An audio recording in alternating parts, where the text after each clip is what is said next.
இந்த குழந்தைகள் இவ்வளவு ஒரு அநியாயம் நடக்குது, உலகத்துல யாருமே இதெல்லாம் கேட்க பார்க்க இல்லையா அப்படின்னு சொல்லிட்டு வீதிகளுக்கு இறங்கி அவங்க போராட்டம் பண்ணிட்டு இருக்காங்க உலக அளவுல.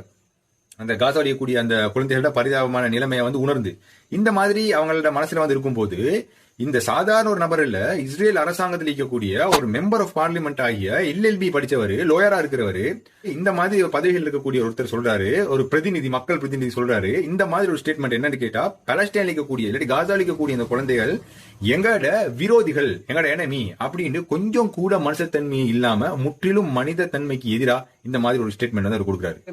Because they are children are your enemies? They are our enemies. Israel, until now, has more protection of human life and children in Gaza than every. Come on, these children are dying of hunger because you have not been allowing aid. This is extreme. They are not dying. அது மட்டும் இல்ல, அவர் என்ன சொல்றாருன்னு கேட்டா, அங்க இருக்கக்கூடிய குழந்தைகள் பசியால அவங்க இறக்கல அப்படின்ட்டு இவ்வளவு ஆதாரங்கள் குமிஞ்சிருக்கும் போது இந்த மாதிரி ஒரு கருத்து சொல்றாரு. இது என்னது ஒரு முட்டாள்தனமான கருத்துன்னு சொல்றதா என்னன்னு தெரியாது. ஏன்டா ஆதாரங்கள் குமிஞ்சிருக்கு, அங்க இருக்கக்கூடியவங்க பசினால தான் மறுக்கிறாங்க. The risk of starvation is everywhere in Gaza.